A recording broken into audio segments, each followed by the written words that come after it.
Et s'il existait un outil, logique, tout simple, capable de transformer notre façon de raisonner, de débattre? Aujourd'hui, on plonge dans une loi fondamentale et super puissante, la loi de la contraposition. Allez, partons d'un truc évident, une affirmation que personne ne va contester. S'il pleut, le trottoir est mouillé. D'accord, c'est la base.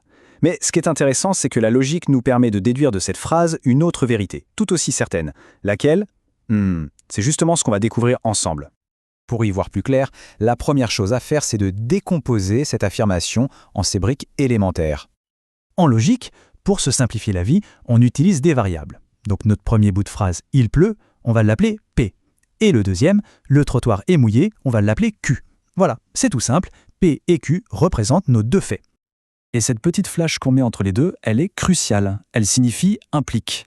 Donc quand on écrit P flèche Q, ça se lit P implique Q. En clair, le fait qu'il pleuve entraîne le fait que le trottoir soit mouillé. C'est juste notre phrase de départ, mais en langage logique. Bon, maintenant, ça devient vraiment intéressant. On va prendre cette logique et on va la retourner. Mais attention, il y a une manière bien précise de le faire pour être sûr à 100% que notre nouvelle affirmation reste tout aussi vraie que l'original.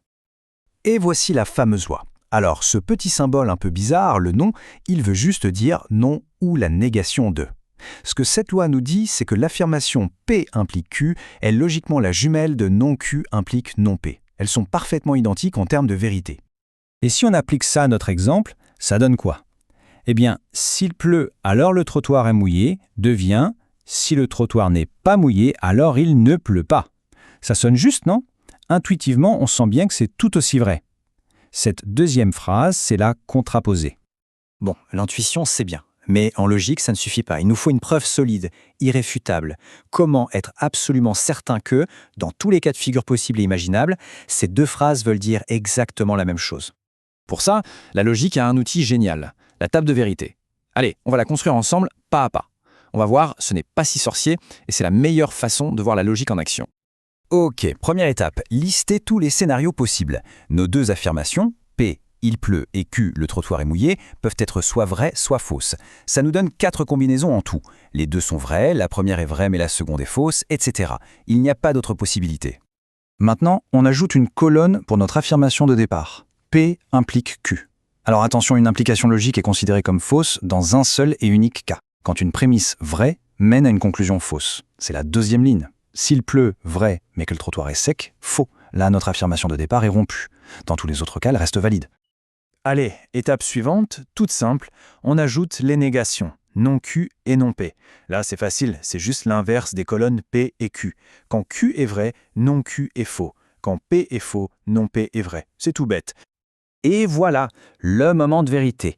On calcule la toute dernière colonne, non Q implique non P, avec la même règle que tout à l'heure. Et maintenant, regardez bien les deux colonnes en surbrillance, vrai, faux, vrai, vrai, vrai, faux, vrai, vrai. Elles sont rigoureusement identiques. C'est la preuve noir sur blanc que les deux affirmations sont logiquement équivalentes.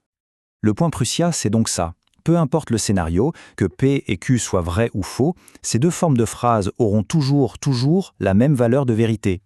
Ce n'est pas juste qu'elles se ressemblent, elles sont logiquement interchangeables.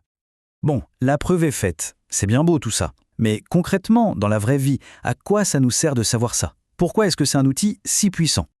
Eh bien, en fait, c'est un véritable couteau suisse pour le cerveau. Ça permet de reformuler un argument complexe pour le rendre plus simple, de tester la solidité d'une affirmation en la retournant, ou même de débloquer un problème en l'attaquant sous un nouvel angle.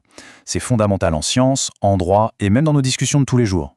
Ça nous protège surtout de certaines erreurs de raisonnement très courantes. Tenez, l'affirmation « tous les chats sont des mammifères » est vraie. Mais beaucoup de gens déduisent à tort que tous les non-chats sont des non-mammifères. Et ça, c'est faux. Un chien n'est pas un chat, mais c'est bien un mammifère.